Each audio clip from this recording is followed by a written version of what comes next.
Mereka memiliki keahlian menggali lubang, telah menggali 300 lubang, dan masih terus menggali, karena jika ada seseorang yang bisa menemukan sesuatu, akan mendapatkan hadiah. Bocah ini sangat beruntung, baru datang sehari, dia sudah menemukan sesuatu. Akhirnya seorang bocah hitam melihatnya. Saat ini benda ini telah menjadi milik bocah hitam ini, hanya karena dari mereka semua, dia adalah pekerja lama. Ini membuat Jack tidak nyaman, tapi dia tidak mengatakan apa-apa. David memberikan benda itu kepada pengawas. Pengawas tidak berani mengabaikan. Dia segera melapor kepada sipir. Setelah sipir melihatnya, dia seperti mengetahui sesuatu. Lalu dia segera memerintahkan sebuah mobil membawa David kembali ke kamp, menyiapkan makanan yang mewah, dan siap berdiskusi dengannya. Dia juga meminta yang lain belajar dari David, terus menggali lubang ini. Akhirnya setelah menggali 3 hari 3 malam, mereka tidak menemukan apapun. Sipir tidak berdaya, dia terpaksa menjual lahan ini pada pabrik mie instan untuk produksi mie instan. Hari ini seorang penggali mencuri 2 makanan ringan, dibagikan kepada temannya. Kebetulan di lubang Jack, petugas menemukan kalung makanan itu. Dia langsung membawa Jack ke rumah sipir. Sipir mengira ada yang mereka menemukan sesuatu, tapi ternyata ketika anak buahnya datang melapor, seketika ini membuatnya marah. Dia langsung menamparkan anak buahnya. Jack sangat penasaran apa yang dicari sipir itu. Dia menemukan sesuatu. Hari ini dia akhirnya mengetahui dari pengawas kebenaran cerita ini. Ternyata kakek sipir, seorang pria tampan. Di kota dia melihat seorang gadis yang sangat cantik, tetapi ternyata gadis itu sudah berpacaran dekat seorang pria hitam. Jadi dia membawa bawahannya, menghabisi pria itu. Gadis itu melapor pada polisi, namun polisi tidak membantunya, bahkan mengambil kesempatan ingin menciumnya.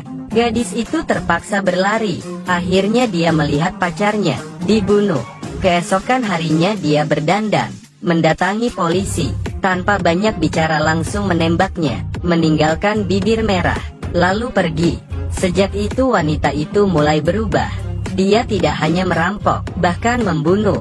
Dan setelah setiap kejahatan, dia akan memberikan bekas bibirnya. Dia diberi julukan si bibir merah. Tapi tanpa diduga, hari ini dia ceroboh.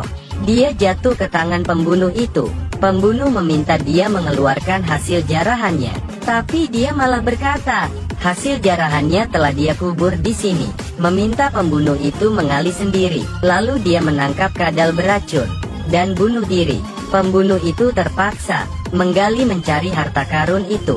Dia juga meminta anaknya ikut menggali bersamanya, sampai cucu perempuan menjadi sipir. Dia menggunakan tahanan remaja, membantunya menggali. Jack tahu bahwa harta itu sangat mungkin ada di lubang yang dia gali.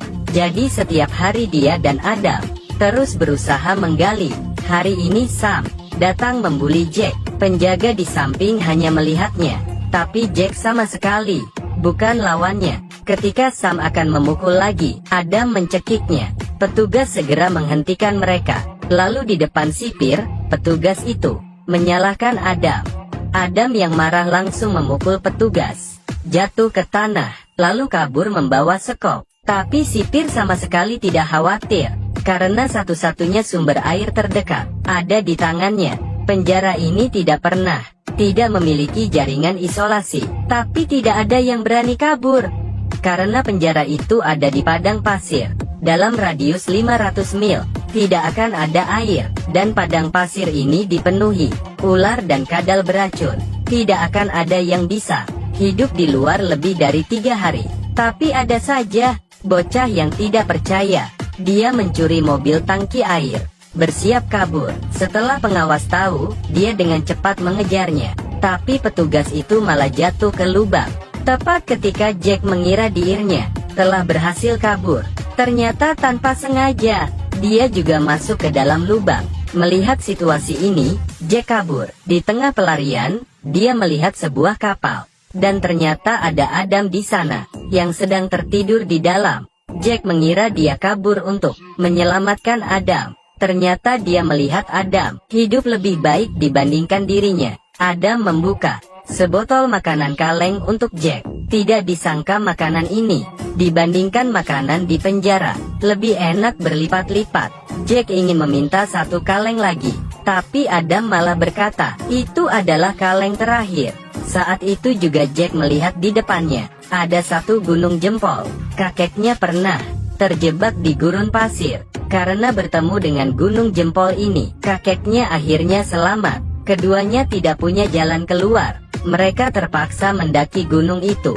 Tapi gunung ini terlalu curam, membuat Jack hampir terjatuh. Untungnya Adam menggunakan tongkat besi, menariknya ke atas, dan membuat tangannya berdarah.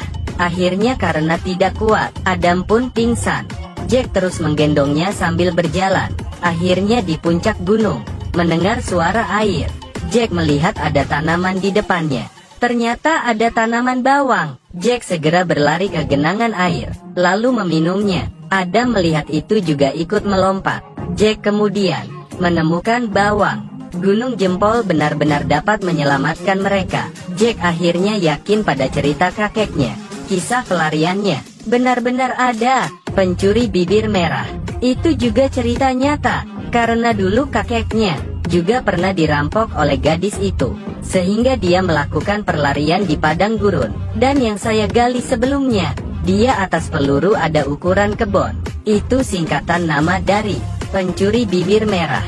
Jadi keduanya diam-diam lari kembali ke penjara, ingin masuk ke lubang, mencari harta karun.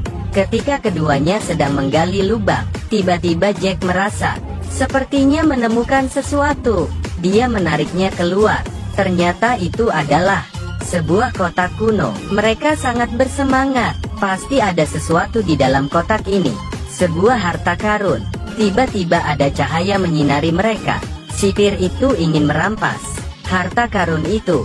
Tiba-tiba beberapa ekor kadal beracun keluar. Sipir melihat itu dan melangkah mundur. Dua bocah ini tidak berani bergerak, karena itu makhluk beracun. Jika tergigit, mereka akan mati. Sipir membawa anak buahnya, menunggu dengan tenang di samping, menunggu kadal itu menggigit kedua bocah itu. Tapi dari tengah malam, menunggu hingga matahari terbit, kadal itu tidak menggigit mereka. Saat itu juga pengacara Jack datang ke tempat ini. Ternyata Jack sudah diadili oleh hakim. Dia dibebaskan. Tapi ketika melihat Jack sedang dalam bahaya, sipir mengatakan Jack adalah pencuri. Harta karun ini ditinggalkan oleh leluhurnya. Mendengar itu, Jack merasa kesal. Dia segera naik ke atas, ingin berdiskusi dengannya. Saat itu juga Adam memindahkan harta karunnya, dan ada nama ukiran Jack di sana, nama kakek buyutnya. Sipir itu tidak puas, tapi pengacara Jack menghentikannya. Sheriff tiba-tiba menemukan petugas yang disewa oleh sipir. Mereka semua buronan penjahat. Seketika mereka semua ditangkap. Ketika kembali ke rumah, kotak itu dibuka. Ternyata di dalam kotak itu, perhiasan yang dicuri oleh pencuri berbibir merah. Ini adalah pemberian untuk Jack dari kakek buyutnya. Jack mengambil setengah dari harta itu, lalu dibagi kepada Adam. Jack juga membantunya menemukan keluarga yang telah lama hilang. Sejak itu mereka hidup berkelimpahan.